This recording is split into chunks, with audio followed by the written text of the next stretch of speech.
Aujourd'hui, nous allons continuer sur le système des hôtels, mais aujourd'hui, on va aller encore plus en profondeur. La semaine dernière, on a parlé du système des hôtels, on a décrit c'était quoi un hôtel. Quand on parle d'hôtel, hein, tout au long de cet enseignement, on parle de A-U-T-E-L. C'est comme ça que ça s'écrit. Et là, ce que vous devez retenir de l'enseignement de la semaine dernière, c'est que un hôtel, c'est une plateforme, c'est un lieu, c'est une entité en quelque... Non, je ne vais pas dire une entité. Je vais dire une plateforme, pour faire plus simple. Un lieu, oui, je vais dire un lieu de contact entre le monde spirituel et le monde physique. Pour faire simple, je résume vraiment, je résume. Donc, c'est un endroit, un lieu où les esprits peuvent accéder sur la terre.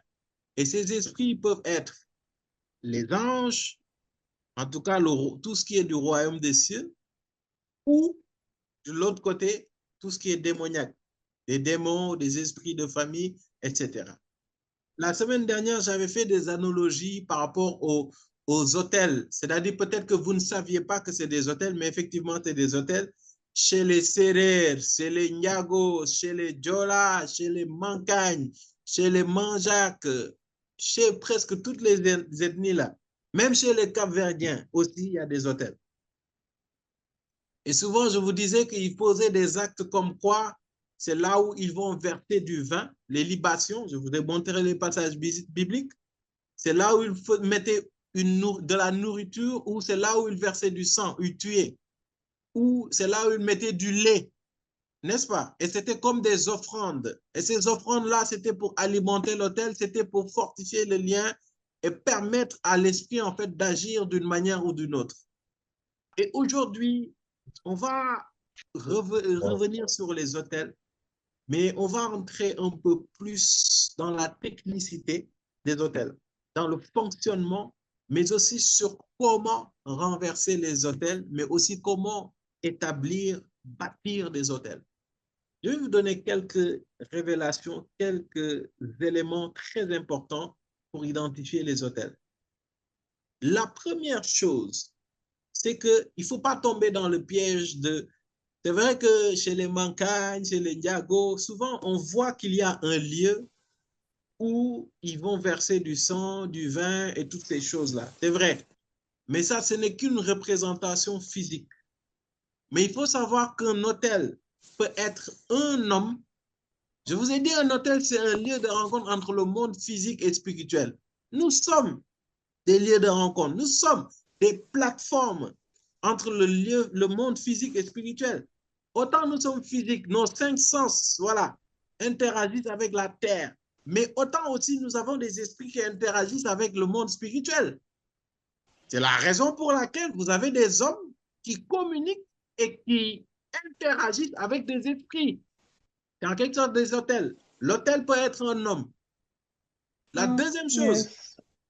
l'hôtel, c'est que ça peut être quelque chose d'immatériel, une plateforme immatérielle, dans le sens où c'est pas forcément que tu as vu un monument.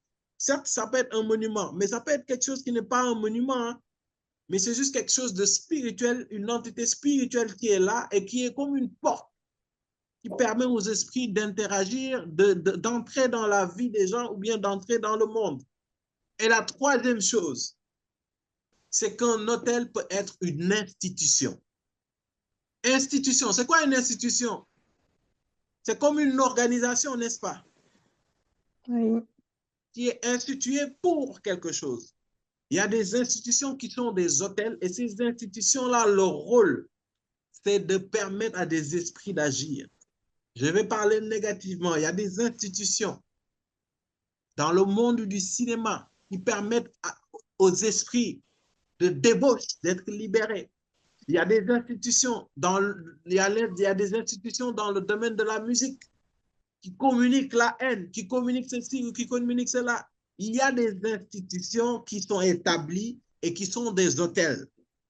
Il y a des institutions qui libèrent des trucs, des esprits bizarres, qui permettent à des esprits d'agir, l'esprit de débauche. l'esprit de suicide, l'esprit de ceci, l'esprit de cela, l'esprit d'adultère, l'esprit de l'impureté sexuelle, l'esprit de vol. Donc, c'est des institutions qui sont là, mais spirituellement, ils permettent à des esprits d'agir. Comment reconnaître un hôtel? Comment reconnaître l'activité d'un hôtel?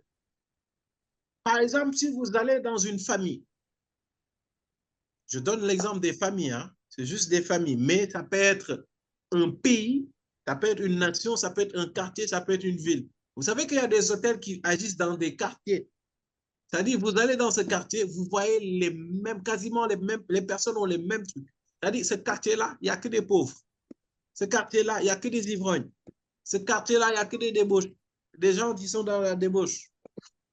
Ces quartiers-là, il n'y a que des meurtriers. Ces quartiers-là, il n'y a que des agresseurs. C'est des hôtels qui agissent en fait, qui libèrent des esprits qui agissent dans la vie des gens. Autant aussi lorsque vous allez dans des familles ou bien dans des villes et même dans des continents, il y a des hôtels qui agissent puissamment et qui permettent à des esprits d'agir dans la vie des gens. Et comment reconnaître que là, je pense que c'est l'action d'un hôtel. Sachant que je vous ai dit, les hôtels, c'est ce qui permet aussi à l'héritage ancestral d'aller d'une génération à une autre. Donc, comment reconnaître un hôtel? C'est lorsque, de manière récurrente, il y a apparition de maladies mystérieuses. Mais bizarrement, grand-mère avec cancer, fille a cancer, demi-sœur a cancer, l'oncle a cancer, tante a cancer, diabète. L'un a diabète, l'autre a diabète. La même chose, toute la famille est décimée par le diabète. Et j'en passe. Ou bien ils vont tous peut-être mourir de la même manière. Ou bien il y a une maladie particulièrement qui va ravager toute la famille. Là, je donne un exemple. Je suis dans le cadre de la famille. Hein? On se comprend. C'est-à-dire, vous souffrez des mêmes maladies. Grand-mère a souffert de règles douloureuses. Maman a souffert de règles douloureuses. Les enfants souffrent de règles douloureuses. Grand-mère, arrière-grand-mère a fait fausse couche. Grand-mère a fait fausse couche. Maman a fait fausse couche. Toutes les filles ont fait fausse couche. Donc, il y a toujours cette notion de répétition et de redondance, que ce soit intergénérationnel ou sur une même génération. Souvent, c'est l'œuvre des hôtels, c'est l'œuvre des esprits qui sont au niveau de ces hôtels-là. Comment reconnaître les hôtels? C'est aussi lorsque tu vois toutes sortes de perversions sexuelles, intergénérationnelles, mais aussi la même génération. Perversion sexuelle, tu ne peux même pas comprendre. Sexe avant le mariage, à gogo. Oui, Gasparin, Gasparine, le sexe est institué dans le mariage. Tout rapport sexuel ou caractère sexuel que tu fais hors de mariage, c'est un péché. Si c'était ton cas, repens-toi et le Seigneur Jésus te pardonne et sort de ta.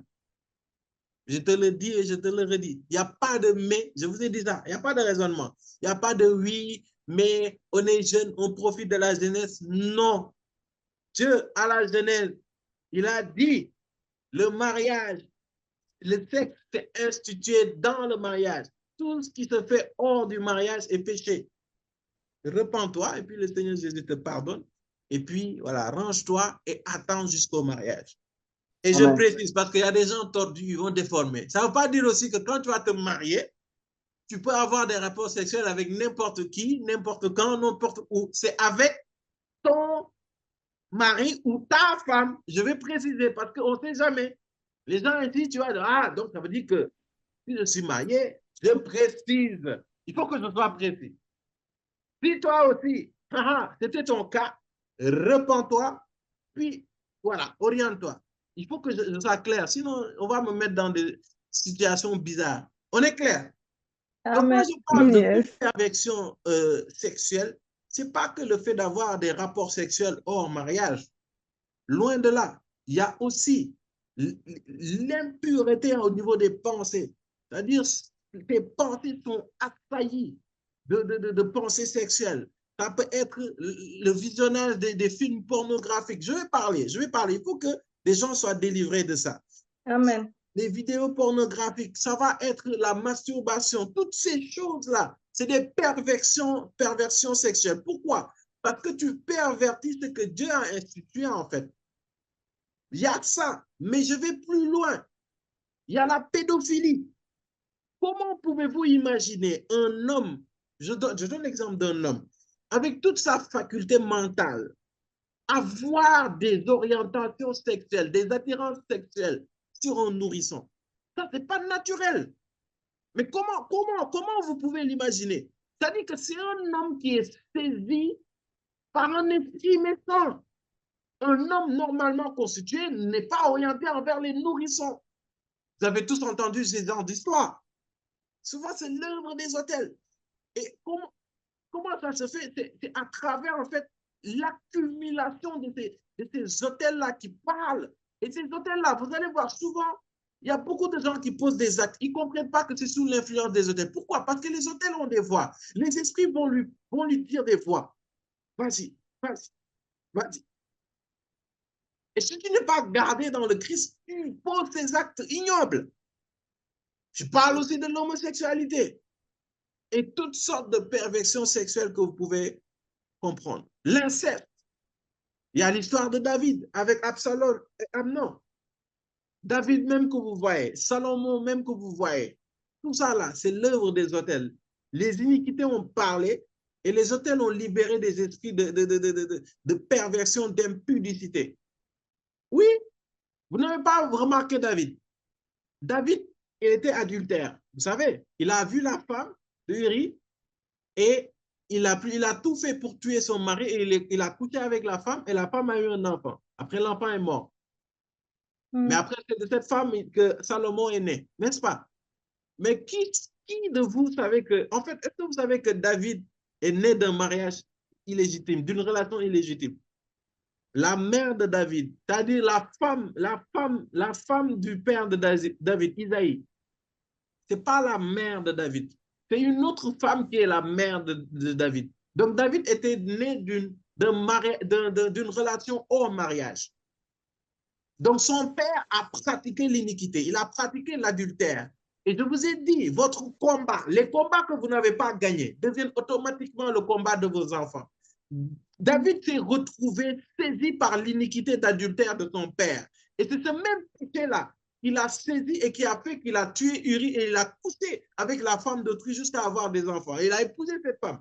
Mais vous allez voir que cet esprit-là, cette iniquité-là est entrée dans la famille. Et c'est la raison pour laquelle, regardez le niveau, c'est comme si l'esprit de génération en génération s'est amplifié. Donc, ça a quitté David. Même, ça n'a même pas quitté. Parce que David même, on a dit quand il était vieux, on était obligé d'amener des vierges pour coucher avec lui, genre juste pour le réchauffer. Ça, c'est de l'impunité. Même si c'était l'homme selon le cœur de Dieu, l'iniquité parlait encore dans sa vie. C'est pour vous montrer que ce n'est pas des blagues. Et on part dans les enfants de David. Il y a celui qu'on appelait Amnon. Amnon regarde sa demi-sœur et il est amoureux de sa demi-sœur. Jusqu'à, il n'a pas pu se retenir, il a violé sa sœur. Je vais vous choquer. Pourquoi? Parce qu'il y a beaucoup de gens parmi vous, pensez que c'est des blagues. Ce n'est pas des blagues. L'histoire des hôtels, ce n'est pas des blagues. Ça fatigue les gens. L'histoire des iniquités, ce n'est pas des blagues. Et Absalom s'est vengé, il a tué son demi-frère qui a violé sa sœur à lui. Et Absalom même, à un moment, il a poursuivi David, le roi David. David a fui et Absalom est allé dans la maison de David et il a couché avec les femmes de son père. Ah, vous ne saviez pas tout ça. Vous dites, ah, David, le psalmiste, le gars, il a vécu. Juste pour vous montrer quel était le bordel qui était là. Excusez-moi des termes. Relisez votre Bible. Absalom, son fils, est allé. Il a couché avec les femmes de David, les concubines. Donc, c'était les femmes de son père. On part, on quitte. Il y a Salomon. Salomon vient, lui, non. Lui, c'est le summum. Le gars, je ne sais pas, il a 200 femmes, 300 concubines. Donc, il avait des centaines de femmes, quoi. Mais est-ce que vous avez vu d'où ça vient? Juste par l'acte d'un homme. Il a donné accès par l'iniquité à des esprits qui viennent saisir ses enfants et toute sa génération. Pardon, les générations à venir. Juste pour vous dire, famille, faites attention. Prenez votre relation avec le Seigneur au sérieux. Obéissez à la parole de Dieu. Arrêtez les plugnoirs que vous voulez mettre un point dessus. On vous parle de la parole de Dieu parce qu'on est conscient des dangers qui sont derrière. David, hein, je vous parle de David, l'homme selon le cœur de Dieu. Hein. Tout ça s'est passé dans sa vie. Vous le saviez? Amen. Est-ce que tu le savais? La Bible, c'est la même Bible que nous avons. Hein. C'est la même Bible. Tu vas lire ta Bible, tu vas voir si je dis des bêtises ou pas. Juste quoi? Parce que son père n'a pas pu se retenir et aller avec une autre femme. Mais si on se repent, le Seigneur te pardonne et il efface tes fautes par le sang de Jésus-Christ. Amen. Ça, c'est la bonne nouvelle que je te donne. Amen.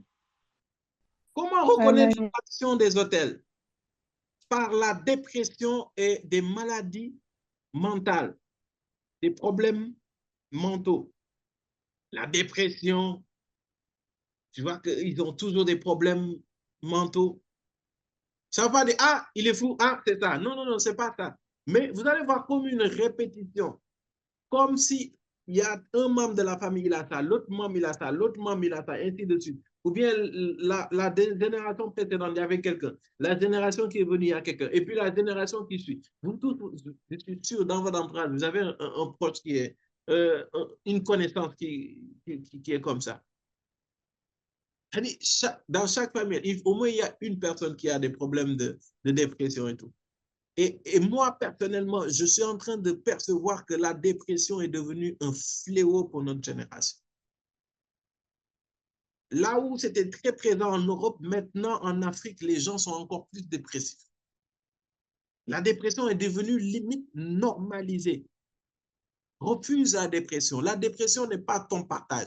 Jésus n'a pas été dépressif, donc tu ne dois pas être dépressif. Pourquoi tu acceptes d'être dépressif? Amen. Amen. Ça me choque même quand je vois des chrétiens me dire, oui, j'étais en dépression. Et puis, ça ne lui dit rien. Genre, c'est devenu même glamour d'être dépressif. Non, soyons honnêtes. Soyons honnêtes. C'est devenu glamour. C'est stylé quand tu dis, ah, franchement, j'étais même dépressif. Dépressif de quoi? Je ne suis pas en train de négliger. Hein. Si tu es dépressif, viens, on va prier, on va t'accompagner. Il y a une source qui est là, il faut qu'on travaille ça. Mais ça commence par le fait que tu dois refuser ça dans ta vie. Refuse la dépression. Refuse la dépression. Ce n'est pas normal. L'esprit de Dieu est l'esprit de paix, l'esprit de joie, l'esprit d'amour. Cet esprit-là est en toi. Amen. Mais si tu es dépressif, c'est que cet esprit-là n'est pas en train d'agir dans ta vie comme il se doit. En fait, ça veut dire que c'est une preuve patente que l'esprit de Dieu n'a pas complètement pris sa place dans ta vie, en fait. Si c'est ton cas, l'objectif n'est pas de te culpabiliser. Loin de là. Nous allons t'accompagner. De toute façon, la marche avec le Seigneur, c'est une marche. Ça veut dire que tu ne deviens pas parfait d'un coup. Mais je veux te rendre conscient que ce n'est pas glamour d'être dépressif, d'être tout le temps sous la dépression. Limite, il y a des gens, ils aiment ça. Je ne sais pas comment l'expliquer, quoi. Et c'est devenu un fléau pour notre génération. On stresse pour tout. Et ce stress-là nous amène à être hyper dépressifs. Ce n'est pas bon pour notre santé.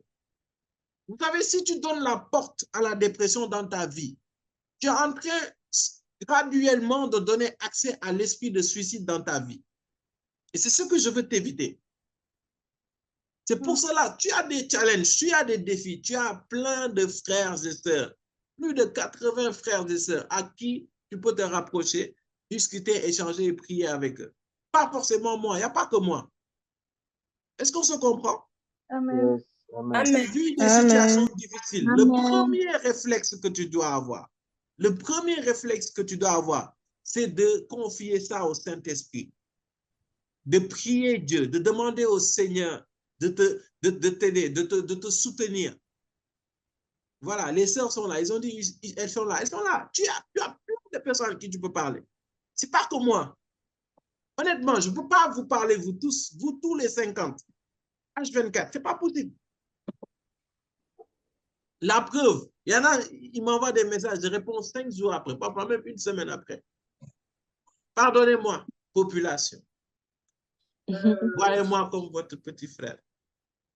Non, c'est juste pour vous dire, n'est-ce pas? Amen. Tu as des challenges. Le premier réflexe que tu dois, c'est de demander au Saint-Esprit de t'aider. Apprends à te confier au Saint-Esprit. Apprends à t'appesantir sur le Saint-Esprit. Maintenant, si malgré tes prières, c'est chaud, c'est compliqué, rapproche-toi de nous, de ta famille spirituelle. On va prier ensemble. Mais tu ne dois pas laisser cette dépression te prendre en aparté et tu te malmener comme pas possible. Souvent, tu vas voir que tu t'isoles, tu ne viens plus prier, tu ne veux parler à personne, tu es fade, tu ne peux même pas comprendre. Refuse cela, refuse cela. L'autre moyen pour identifier les autels, c'est l'idolâtrie. Quand je parle de l'idolâtrie, c'est vraiment les pratiques mystiques, soi-disant au nom de la culture.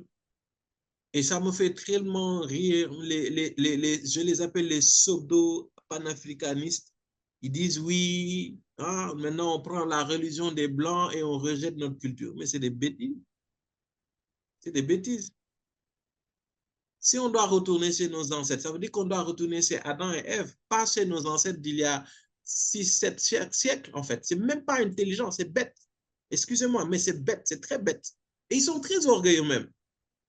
Ils te disent non, vous prenez la religion des Blancs et vous rejetez toute votre culture. Et bizarrement, notre culture, il n'y a que des trucs occultes. Comprends? En plus, c'est même faux. On a de la naturopathie, genre les feux, ils comprennent. On utilise toujours. Hein? Ou feeling ko fekk feeling koy bañ. Oui. Mais honnêtement, si on doit suivre leur logique, nos ancêtres, c'est Adam et Ève. Hein? Si on remonte, n'est-ce pas? Ce n'est pas nos ancêtres d'il y a 500, 600, 700, 800 ans. C'est encore plus loin, pour être honnête, si on raisonne. Donc, il ne faut pas tomber dans ce piège. Souvent, il y a vraiment une vraie mode qui commence là. Oui, on retourne au naturel, la religion, maintenant, et c'est bizarre. Les esprits là les amènent à s'arrêter qu'à l'Égypte antique. Et on connaît, si vous lisez la Bible, vous savez comment les Égyptiens étaient idolâtres. Et vous voyez comment le diable est méchant. Donc, eux, leurs ancêtres s'arrêtent à l'Égypte. Donc, avant l'Égypte, il n'y avait pas de Noirs. Bon, je m'arrête là. Donc, dans des familles ou bien des pays où il y a une idolâtrie énorme au niveau de l'occultisme, du mysticisme, c'est souvent l'œuvre des autels. L'autre chose, c'est lorsque tu regardes dans des familles ou bien lorsque tu regardes dans toute une famille, la majorité, ils stagnent ou ils sont en retard. Il y a l'esprit de stagnation, l'esprit de retard. Souvent, il y a l'œuvre des autels derrière. Stagnation, c'est malgré les années, tu ne réalises rien. Rien du tout. Tu regardes la famille, mais les gens ont du mal à avancer. Ils stagnent ou ils sont en retard. Ils stagnent. C'est-à-dire, c'est qu'ils ne manquent pas d'intelligence. Hein. Certains, ils sont brillants. Il y en a, ils étaient brillants à l'école. D'autres, ils sont intelligents. C'est-à-dire, ce n'est pas seulement à l'école. L'intelligence ne se compte pas à tes notes à l'école. Si tu le croyais, c'est que toi-même, tu n'es pas encore intelligent. Amen. Non, mais Amen. soyons sérieux. L'intelligence ne se calque pas à tes notes à l'école. Ça ne veut rien dire. Les bonnes notes à l'école montrent juste que tu as une bonne mémoire, hein, et tu as une intelligence au niveau des études. C'est tout. Mais il y a des gens, ils sont intelligents dans les affaires, intelligents dans le commerce, intelligents chez les hommes, au niveau des hommes, les relations. Il y en a qui sont intelligents dans ça, intelligents dans le sport. Il y en a, ils sont intelligents dans les choses de Dieu. Il y a beaucoup de choses. Tu vois ces gens intelligents, mais ils ne réalisent rien du tout. Souvent, c'est un hôtel, c'est un esprit de famille qui les retient et qui les fait stagner et qui fait qu'ils sont en retard. Tu vois, parfois, c'est toute la famille. Et même parfois, si c'est toute la famille, il y a peut-être un une ou deux personnes qui sortent du lot, c'est tout. Et mais encore, il faut demander comment ces deux personnes ont fait pour sortir. Ça, c'est l'œuvre des hôtels. L'autre, le dernier point que je vous donne pour identifier les hôtels, c'est le syndrome du succès proche, si je peux dire ça comme ça. Je m'explique. Tu es quelqu'un, tu vas comme si tu vas aller atteindre souvent tel ou tel objectif, mais tu n'y arrives jamais. Bon, en Wolof, en français, tu vas jusqu'à atteindre la ligne d'arrivée, mais c'est comme si après la ligne d'arrivée disparaît. Souvent, tu te dis que non, tu es malchanceux. Hey, c'est pas de la malchance. C'est-à-dire, à chaque fois que tu vas jusqu'à réaliser quelque chose, cette chose capote. À chaque fois que tu vas jusqu'à réussir quelque chose, cette chose échoue. C'est-à-dire, c'est bizarre, quoi. Tu as fait tes préinscriptions, tout est OK, papier nickel. Tu déposes. Les gars, on te dit, on rejette le visa. Tu vas faire tel concours. Non, là, c'est le bon. Tu échoues. Donc, à chaque fois que tu vas jusqu'à réaliser ou réussir quelque chose, ça s'annule. Moi aussi, c'est l'œuvre des hôtels. Et je veux dire, pour résumer, que souvent, l'action des hôtels est souvent manifestée, indiquée par des répétitions. Par des répétitions. Ça peut être des répétitions intergénérationnelles ou bien répétition dans le temps, dans le sens où à chaque année, à chaque période, il y a chaque fois cette chose-là qui t'arrive. Et ça peut être du côté de Dieu ou du côté satanique, hein, vous savez ça. Maintenant, mais comment se fait-il que justement ces hôtels-là sont là? Chaque famille presque a un hôtel. Il y a des esprits de famille qui viennent matraquer, maltraiter, malmener les membres de cette famille-là. Et il y a toujours une puissance qui est là, en fait, qui agit. Et normalement, la parole de Dieu dit que lorsque nous venons à Christ, nous sommes sauvés, n'est-ce pas? Mais comment se fait-il que tu acceptes le Seigneur Jésus-Christ, tu nais de nouveau, mais tu vois ça? C'est bizarre, non? Donc, est-ce que la parole de Dieu a eu tort? Non. Il y a des gens, vous et moi, nous savons. Hey, on va être honnête. Vous et moi, nous savons. Tu as donné ta vie à Jésus. Tu pries, tu lis, tu médites la parole de Dieu. Tu fais de ton maximum pour marcher selon la parole de Dieu. Tu donnes la dîme, tu fais les offrandes. Mes frères, tu regardes le scanner de ta vie, tu sais qu'il y a des hôtels qui agissent dans ta vie. Est-ce que cela veut dire que Christ ne t'a pas sauvé? Non. Non. Donc, on dit qu'il y a un gap, il y a un problème. Mhm. Et souvent, il y a beaucoup de chrétiens qui sont frustrés. Frustrés pourquoi? Parce qu'ils disent qu'ils suivent le Seigneur Jésus-Christ, ils font du bien, ils prient, ils vont à la messe, ils vont à l'église, mais ils ont toujours ces combats-là. Ils n'arrivent pas à se marier, ils n'arrivent pas à avoir un travail, ils n'arrivent pas à avoir une situation stable, ils sont toujours malades. Il n'y a rien qui change dans leur vie. Est-ce que cela veut dire que Christ ne t'a pas sauvé? Non, pas du tout. En fait, il faut que vous compreniez comment fonctionnent les hôtels. Les hôtels sataniques, je commence par là. En fait, ce sont des hôtels qui sont alimentés, qui sont, comment dire ça, qui tirent leur puissance d'un seul hôtel, en fait. Et on appelle ça l'hôtel du péché et de l'iniquité. Tous les hôtels sataniques de famille mystique que vous voyez, tous autant qu'ils sont liés et alimentés par un seul hôtel. C'est l'hôtel du péché et de l'iniquité. Et on va lire Romains 5, verset 12. C'est pourquoi, de même que par un seul homme le péché est entré dans le monde, et par le péché la mort, de même la mort a atteint tous les hommes, parce que tous ont péché.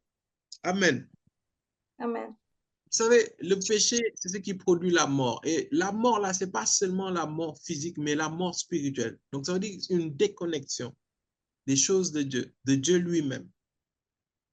Et en fait, à travers le péché et l'iniquité, en fait, ces hôtels agissent dans nos vies.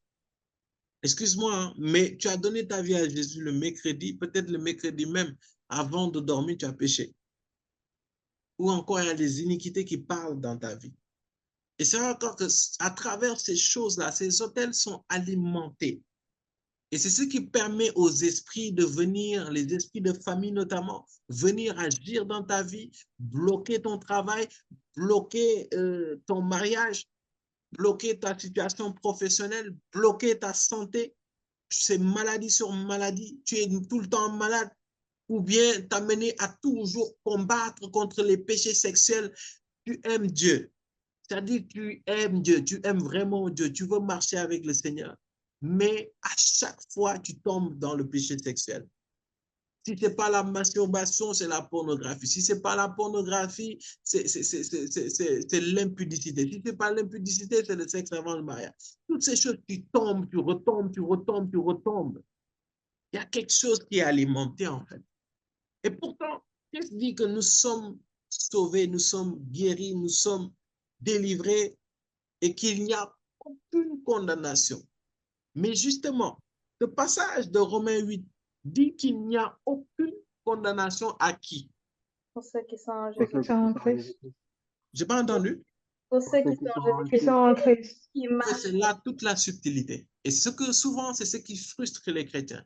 Tu dis, mais Seigneur, je suis chrétien, je prie, je jeûne, mais bah, ma vie est bizarre. Justement, la question, c'est de ne pas accepter Christ seulement. C'est pour cela, Jean 1 dit quelque chose de clair, hein? Mais à ceux qui ont, Ils ont reçu. Reçu. à ceux qui ont, Reçu. Ils ont reçu. après, il y a ces deux choses. Jean 1, 12. Qui croient en son nom. Il y a cette dimension d'accepter et il y a cette dimension de croire. Il a dit, mais à tous ceux qui l'ont accepté, à ceux qui croient en son nom, elle a donné le droit de devenir enfant de Dieu. En fait, on ne devient pas enfant de Dieu juste parce qu'on croit. On devient enfant de Dieu parce qu'on croit en son nom et on l'accepte. C'est deux choses différentes. Et on ne prend pas l'un sans l'autre et l'autre sans l'un. Lorsque tu acceptes, donc je vais commencer d'abord lorsque tu crois. Lorsque tu crois au nom de Jésus, en fait, tu crois que Dieu peut faire. C'est-à-dire que Dieu peut me guérir, Dieu peut faire ceci, Dieu peut faire tout ça. Ok, ça c'est bien. Mais lorsque tu acceptes le Seigneur Jésus-Christ, en fait, tu te soumets à sa parole. Lorsque tu acceptes quelqu'un, tu acceptes ses règles, tu acceptes sa personnalité. Tu acceptes la parole de Dieu. Et c'est ce qui biaise beaucoup de gens. Beaucoup de gens croient en Jésus-Christ, hein, mais beaucoup n'acceptent pas le Seigneur Jésus-Christ. Beaucoup, même moi-même. Parce qu'accepter Jésus-Christ revient à accepter à sa parole et obéir à sa parole. Le Seigneur Jésus-Christ dit que tu ne coucheras pas avant le mariage, tu ne coucheras pas avant le mariage. Le Seigneur Jésus-Christ dit de pardonner, tu pardonnes. Le Seigneur Jésus-Christ dit d'aimer ton prochain comme toi-même, tu aimes ton prochain dans toi. Lorsque tu opères dans ça, c'est là où tu acceptes le Seigneur Jésus-Christ. Et c'est indispensable, c'est impossible d'accepter le Seigneur Jésus-Christ sans croire au Seigneur Jésus-Christ. Et tu vas voir qu'on dit, il n'y a aucune condamnation pour ceux qui sont en Jésus-Christ. Et ceux qui sont en Jésus-Christ, c'est ceux qui accomplissent, c'est ceux qui remplissent ces deux conditions. Sauf que beaucoup d'entre nous remplissent une seule condition, c'est quoi? Ils croient à Jésus-Christ. Ils croient que c'est leur Seigneur, c'est leur Sauveur. Mais c'est tout. Dans la parole de Dieu, ils prennent ce qui les arrange et ce qui ne les arrange pas, ils mettent de côté. C'est à cause de ça. Le diable, je vous ai dit ça au début, n'est-ce pas? Je bénis Dieu. Non, l'Esprit Saint est merveilleux. L'exhortation du début, vous vous rappelez? Yes, amen. Je ne savais, je vous assure, je ne savais même pas que j'allais parler de ça. Waouh, l'Esprit est waouh. Je ne savais même pas que j'allais parler de ça. Yes. Waouh. Non, vous ne réalisez pas. Moi, je réalise. Waouh. Amen. Amen. Amen. Donc, lorsque tu acceptes, en fait, tu es en Christ. Il n'y a aucune condamnation pour ceux qui sont en Christ. On n'a pas dit il n'y a aucune condamnation pour ceux qui croient en Christ. Non, non, non, non, non. On n'a pas dit qu'il n'y a aucune condamnation que pour ceux qui acceptent Christ. Non, non, non. On a dit pour ceux qui sont en Christ. Et tu es en Christ du moment que tu crois et que tu l'acceptes. Lorsque tu crois en son nom, lorsque tu acceptes le Christ lui-même, en d'autres termes, lorsque tu acceptes de marcher selon sa parole. Et beaucoup d'hommes, beaucoup de chrétiens se focalisent, beaucoup de chrétiens se concentrent sur le fait de croire Dieu et négligent le fait d'accepter Dieu. Je vois beaucoup d'hommes et de femmes qui croient que Dieu peut agir, qui croient que Dieu peut faire des miracles. Mais il y a beaucoup d'hommes aussi et de femmes que je vois que lorsque la parole dit quelque chose qui ne les arrange pas, ils prennent, ils l'occultent, ils le mettent de côté. Et ça, c'est un pouvoir que tu donnes. En fait, c'est ça même l'iniquité. L'iniquité, c'est de connaître la parole de Dieu. L'iniquité, c'est de connaître que ce que tu fais n'est pas de Dieu. Ce que tu sais n'est pas bon et tu continues à le faire. Et automatiquement, lorsque l'iniquité est là, en fait, c'est l'iniquité qui se transmet de génération en génération. Le péché ne se transmet pas de génération en génération. Vous savez, l'iniquité est une dimension du péché qui évolue jusqu'à devenir en fait un caractère. Et c'est ce caractère-là que tu envoies à tes enfants, que tu transfères à tes enfants. Parce que ça c'est marqué dans ton âme. Au départ, tu es juste quelqu'un qui est souvent en colère. Dieu dit de ne pas être en colère, de ne pas se coucher avec la colère. Toi, tu es quelqu'un, tu pètes souvent les plombs. Comme on dit, excusez-moi le terme. En un quart de tout, tu dis, ouh, moi. Et puis il y en a, ils ont glamourisé ça. Ça dit, ouh, moi, j'ai un caractère. Tu es fier de ça. Tu es en train de développer l'iniquité. Que tu le veuilles ou non, tes enfants sont colériques. Pourquoi? Parce qu'en fait, là, ce n'est plus quelqu'un qui tombe sous la colère, mais tu es quelqu'un qui a laissé l'esprit de colère prendre contrôle dans ta vie. Et cet esprit de colère va se transmettre au niveau de tes enfants. Dieu te dit, arrête de coucher, tu continues de coucher.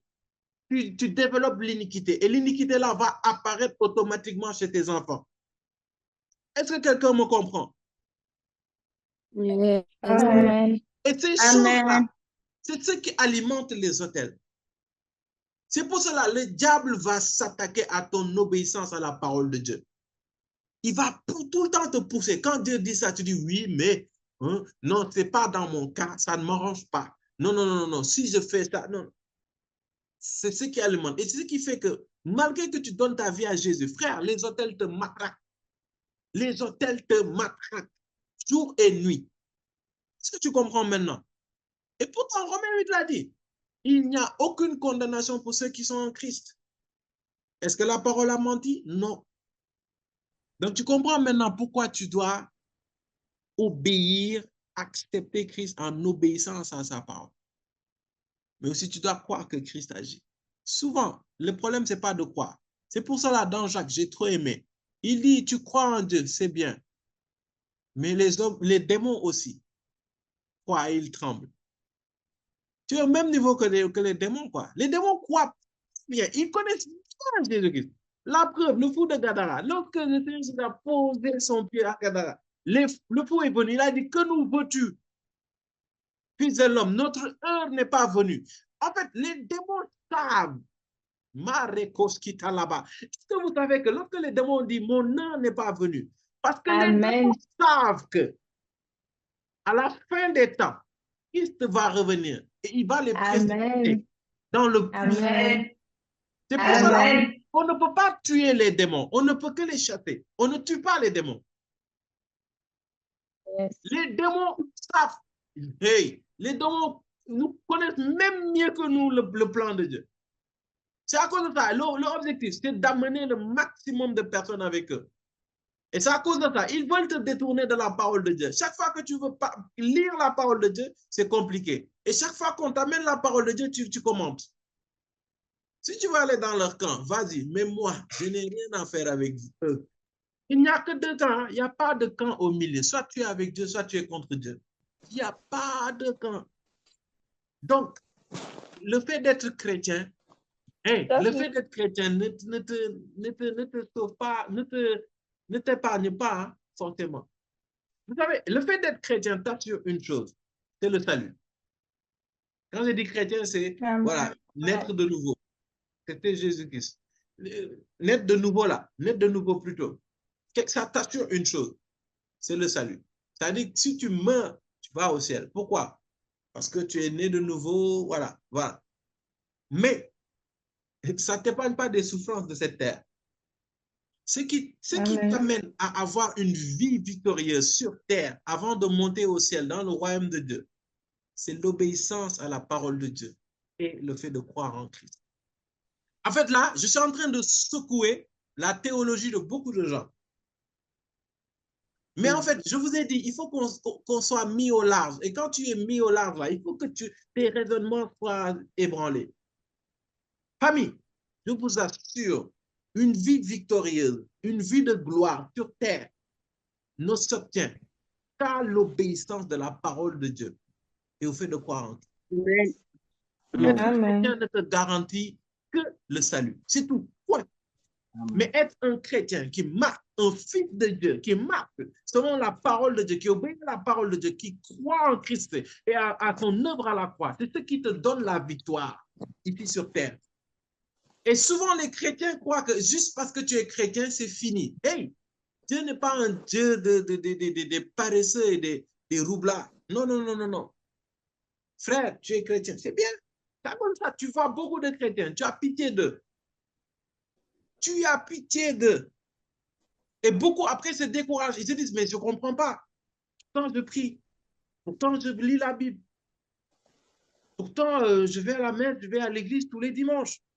Pourquoi? Pourtant, je fais des aumônes, j'aide les gens. Pourquoi? Pourtant, je fais du bien et je ne fais du mal à personne. Pourtant, pourtant, pourtant. Mais tu vois, c'est là où le diable même vient encore plus te matraquer.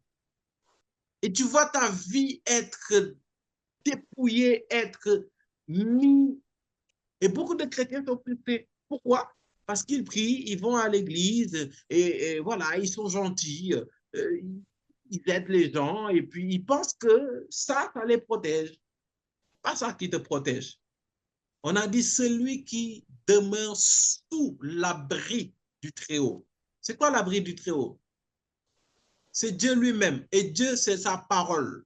Donc, si celui qui demeure sous la parole de Dieu ne craint aucun mal.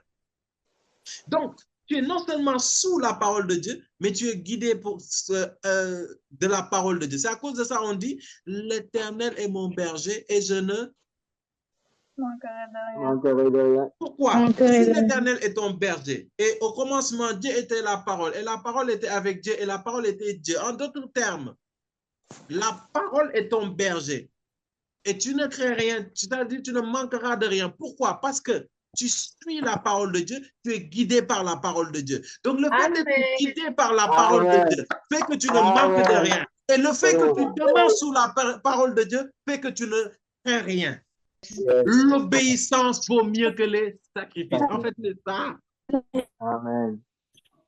À partir d'aujourd'hui, décide d'obéir à la parole de Dieu. Mais tu ne peux pas obéir à ce que tu ne connais pas. Donc, va dépoussiérer ta Bible et commence à lire ta Bible. Amen. Vous savez, je suis en train de vous préparer pour franchement être disposé hein, à ce que ces hôtels-là n'aient plus accès. Je vous ai dit, les hôtels-là, les démons. Moi, je vous assure, je me couche, je dors. Je dors tranquillement parce que je suis sous l'abri du Très-Haut. Et quand je suis dans le besoin, je suis la parole de Dieu. Je vais vous donner des connexions, vous n'allez même pas. C'est pour cela, Dieu a dit à Josué que ce livre de la loi ne s'éloigne point de ta bouche. Médite-le jour et nuit et tu auras du succès dans tes entreprises. C'est toujours ça. C'est le fait de suivre la parole de Dieu, le fait de la méditer. Mais ne fais juste, oh, je crois que Dieu va faire, je crois que Dieu va faire, et puis tu vas croiser les bras, tu t'assois. Le plus grand problème des chrétiens, c'est qu'ils pensent que les choses se font au hasard ou bien de manière inopinée. Non, non, non, non. Et je respecte trop Dieu pour croire qu'il agit au hasard ou bien qu'il agit de manière comme de la loterie. Dieu, tout ce qu'il fait, hein, il l'a posé quelque part. Il était sur la base de quelque chose. Je vais vous choquer. Même la grâce se provoque. Hein? Non, la grâce, c'est une chose qu'on ne mérite pas. Quoique, même si tu ne mérites pas quelque chose, un père de famille, une mère de famille, même si un enfant ne mérite pas quelque chose, il aura plus tendance à donner à l'enfant le plus obéissant des choses, des cadeaux plus ornés que l'enfant terrible. Décide d'obéir à la Amen. parole de Dieu, s'il te plaît, quoi qu'il en coûte. S'il vous plaît, ne soyez pas des chrétiens frustrés, s'il vous plaît. Pourquoi je dis ça? Parce que beaucoup, moi-même qui vous dis, je vous assure, j'étais dans ça. Je pensais que parce que je suis chrétien, tout est OK. C'est-à-dire, je claque les doigts, tout vient à moi. Mais quand la vie a commencé à me... Ouh! C'est-à-dire, je recevais de ces coups, et puis j'ai dit, non, non, non, non, Seigneur, moi, quelque chose est sûr, ta parole est vraie. Mais il y a quelque chose qui... Parce que là, les coups que je vois, là, moi, je pensais que tu m'aimes. Tout a été établi, tout a été établi, tout est fait. Est-ce que tu sais que ton salut, c'est OK, c'est déjà fait. Euh, tes Amen. bénédictions, ta délivrance est déjà établie dans le monde céleste. Mais je vais te choquer, il y a quand même quelque chose que tu dois poser pour bénéficier de ces choses-là. C'est pour cela, autant les hôtels démoniaques sont liés à un hôtel qui les alimente, qui les rend puissants, c'est l'hôtel du péché et de l'iniquité, mais aussi l'hôtel dans les lieux célestes, l'hôtel dans le côté positif est lié à un seul hôtel, et c'est l'hôtel de la grâce. On va lire Hébreux 4, versets 14 à 16. Tu ne seras plus frustré au nom de Jésus. Tu vas à l'église, tu sers Dieu, mais rien. Même le fait d'être homme de Dieu ne t'épargne pas. Tu vois les hôtels de la famille de ton père et de ta mère agir dans ta vie. Et pourtant, tu aimes Dieu. Et pourtant, tu pries. Et pourtant, tu médites. Mais ça ne va toujours pas. Ça ne va toujours pas. Tu sens, ça dit toi là, en âme et en conscience, tu pries, tu te sens bien, tu sens cette relation avec Dieu grandir. Mais pourtant, au plus profond de toi, tu sais qu'il y a des hôtels qui combattent ta vie encore et encore. Non, je veux te dire aujourd'hui que Dieu ne t'a pas abandonné. Dieu ne t'a pas menti. Jésus-Christ t'a sauvé, c'est vrai. Mais c'est juste qu'il y a une connaissance, une révélation que tu dois avoir. Et c'est ce que je suis en train de te donner. Mon peuple périt parce qu'il lui manque la connaissance. Et c'est à cause de ça, il y a beaucoup de chrétiens qui ont bien commencé. Ils ont commencé à marcher avec Dieu. Ils ont aimé Dieu. Ils ont été sincères avec Dieu. Mais le diable les a attaqués, les a malmenés. Et cela a fait qu'ils ont quitté la foi chrétienne. Cela a fait qu'ils sont entrés dans l'occultisme pour gagner de l'argent. Cela a fait qu'ils sont entrés dans des vols. Cela a fait qu'ils sont allés dans le mysticisme, dans les féticheurs. Et c'est ce qui fait que tu vois des chrétiens qui croient en Jésus, qui portent des croix comme leur tête, de la taille de leur tête, mais qui vont aller voir après un féticheur. Mais tout ça là, c'est parce que mon peuple périt parce qu'il lui manque la connaissance. Jésus est là, Jésus est vivant, Jésus agit. Mais il fallait que tu connaisses cette chose-là. C'est l'obéissance à la parole de Dieu qui te sauve. C'est ce que Dieu attaque dans ta vie. Hébreux 4, versets 14 à 16. Ainsi, puisque nous avons un souverain grand prêtre qui a traversé le ciel, Jésus, le Fils de Dieu, restons fermement attachés à la foi que nous professons. En effet, nous n'avons pas un grand prêtre incapable de compatir à nos faiblesses. Au contraire, il a été tenté en tout point comme nous, mais sans commettre de péché. Approchons-nous donc avec assurance du trône de la grâce, afin d'obtenir compassion et de trouver grâce pour être secourus au moment opportun. Amen. Je relis le dernier Amen. verset. Du trône, lorsque tu t'approches du trône de la grâce, on dit quoi? Et je vous rappelais, famille, quand on parlait dans Apocalypse, devant le trône, il y avait. Un hôtel. Yes. Un Donc, hôtel. là, on parle du trône de la grâce. Et il dit quoi? Approchons-nous donc avec assurance du trône de la grâce, Hmm. afin d'obtenir compassion et de trouver grâce pour être secourus au moment opportun. Il y a une certaine. Il faut que tu crois et tu acceptes le Seigneur.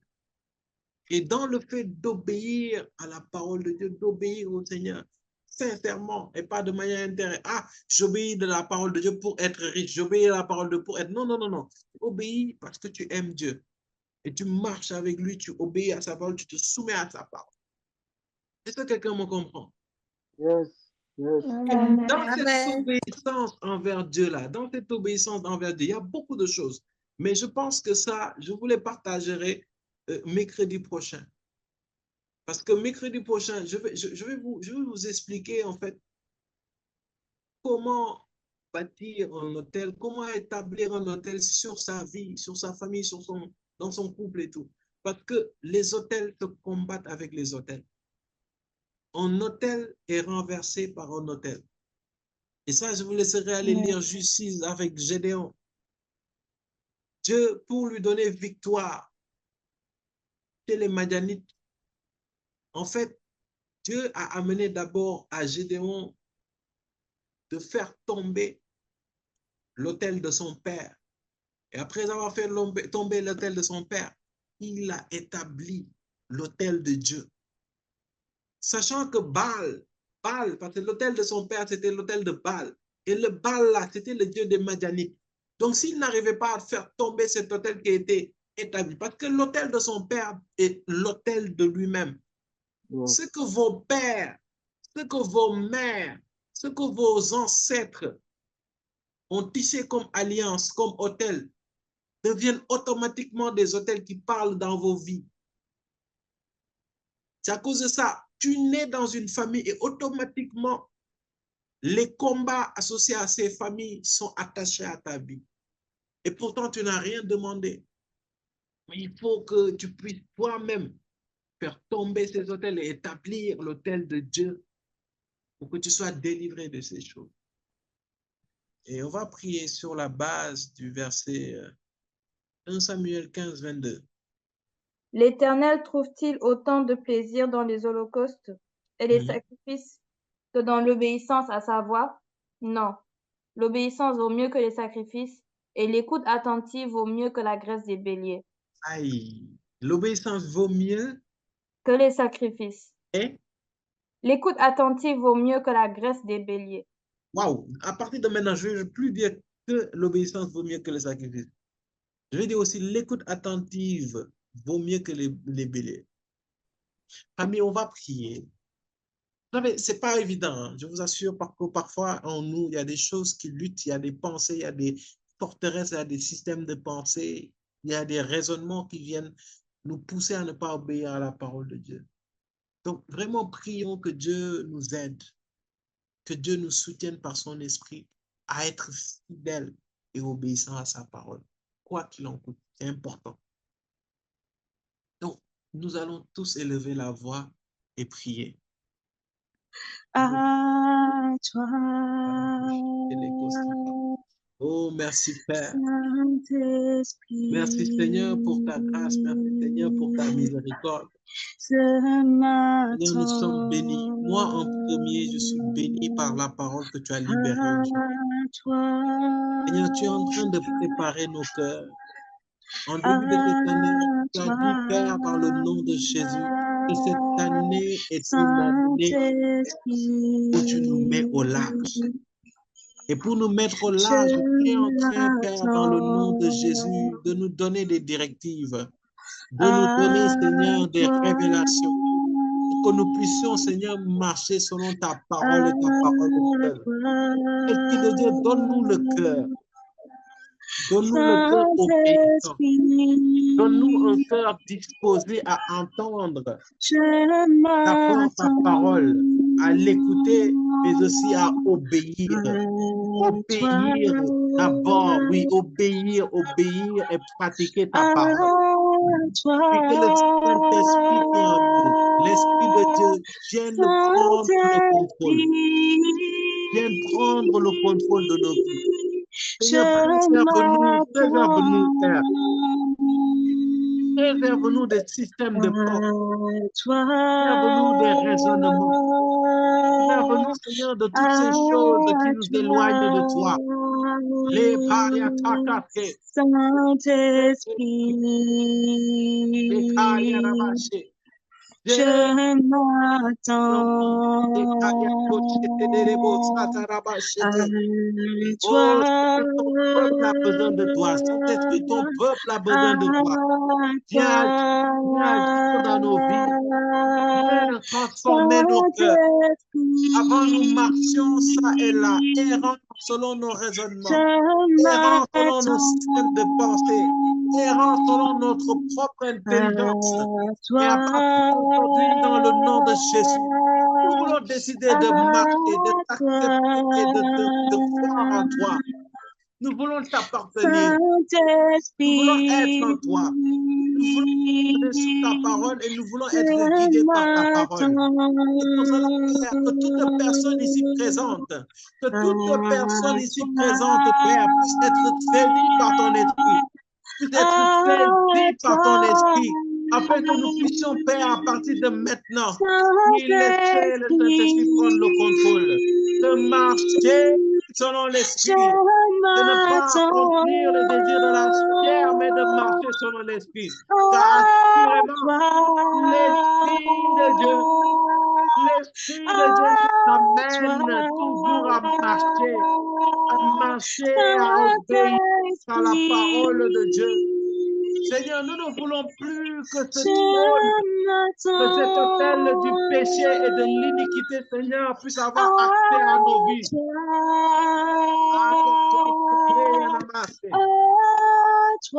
Ah, Esprit de Dieu, tu visites les cœurs.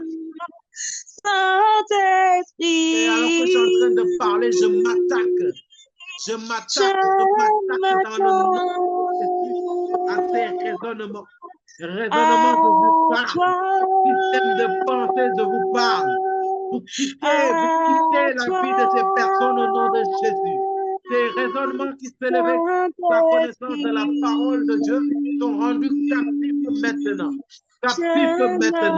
Je parle à tes systèmes de pensée. Hey, système de pensée, vous quittez, vous lâchez leur vie au nom de Jésus. Les voix ne s'élèveront plus dans ta vie. Tes voix ne s'élèveront plus dans ta vie pour t'empêcher d'obéir et de marcher selon la parole de Dieu. Ah, tu es délivré de ces forteresses. Tu es délivré de ce système de pensée. De là où tu es, mets ta main sur ta tête. Mets ta main sur ta tête. Je vais parler à ce système de pensée. Je vais parler à ces iniquités. Mets ta main sur ta tête. Père, leur main un point de contact. Je dis de là où tu es, mets ta main sur ta tête. Localise-les. Que leur main soit un point de contact. Que tu puisses prendre et saisir leur pensée, saisir leur système de pensée.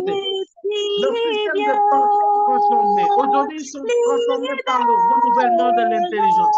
J'arrache l'incrédulité, j'arrache l'orgueil, j'arrache les forteresses, j'arrache les pensées, j'arrache les raisonnements qui sont en eux et qui n'est pas de toi. Seigneur, je les délivre, Seigneur, de tes pensées, ces racines du mal que le diable a voulu poser dans leur vie. Aujourd'hui, tu es délivré. Là où tu doutais beaucoup de Dieu, là où tu étais nonchalant avec le Seigneur, je parle à ce système de pensée.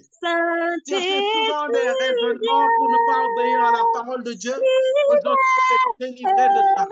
Alors que je parle, il y a des gens qui commencent à penser comme des crépitements dans leur corps. Et c'est au niveau de la tête. C'est la visitation du Saint-Esprit. Il y en a qui sentent comme au feu sur leur tête. C'est le Saint-Esprit qui est en train d'arracher encore et encore toutes ces choses qui ne sont pas de Dieu et qui étaient au sein. Reçois ta visitation, reçois ta délivrance maintenant au nom de Jésus. Les Kayatoshete. Oh Saint-Esprit, tu viens transformer les vies. Oh oui, tu viens transformer les vies, Esprit de Dieu. Une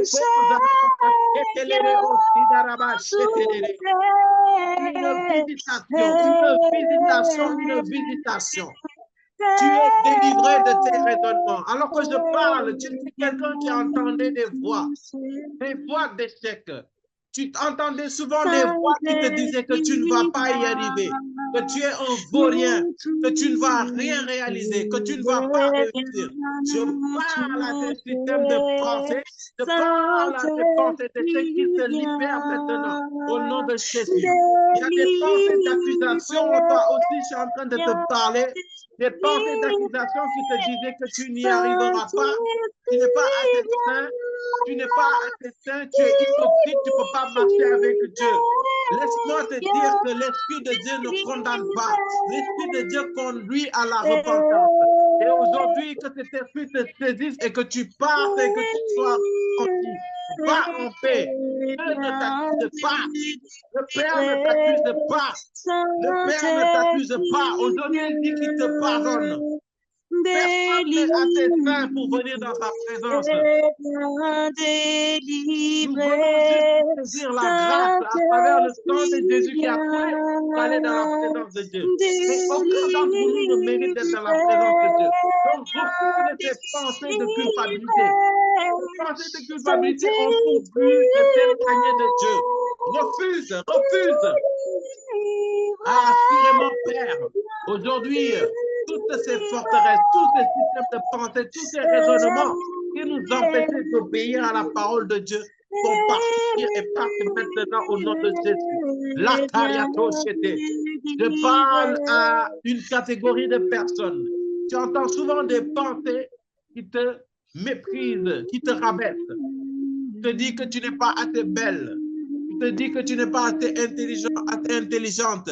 Tu te dis que tu n'es pas celui que tu dois être. Tu te dis que tu n'es pas quelqu'un de bien, tu n'es pas quelqu'un de bon.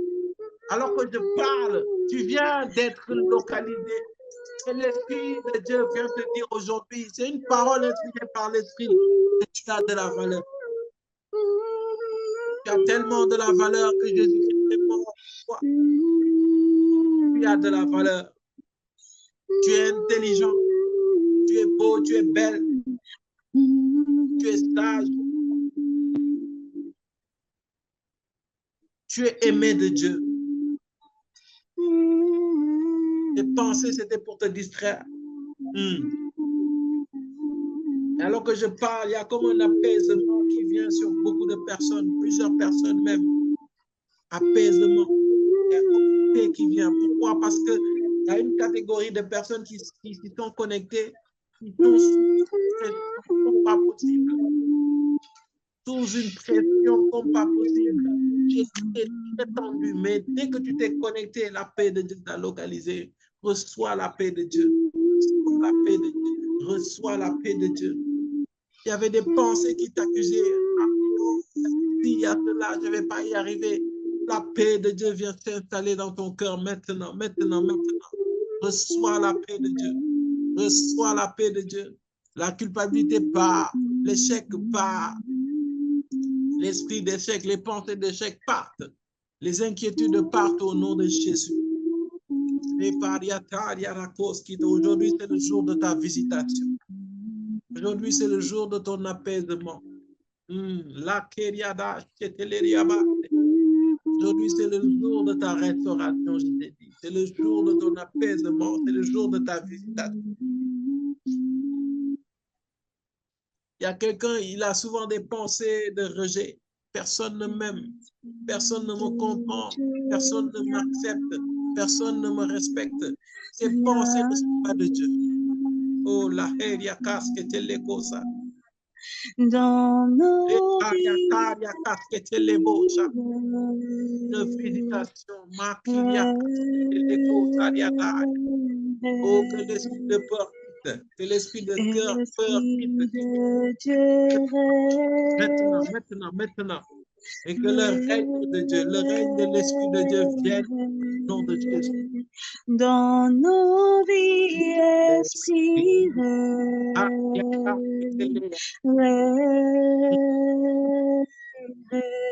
Yes. Esprit de Dieu, règne dans nos vies, Esprit, règne,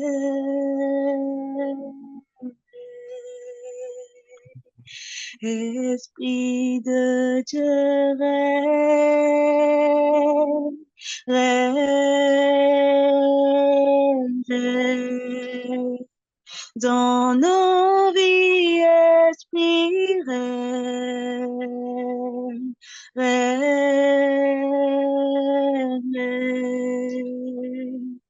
Esprit de Dieu,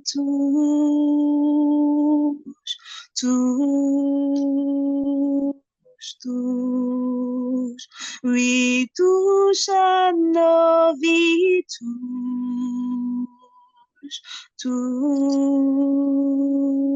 Je te rends grâce et je te bénis selon tout ce qui a été déclaré, proclamé au nom précieux et puissant de Jésus. Amen.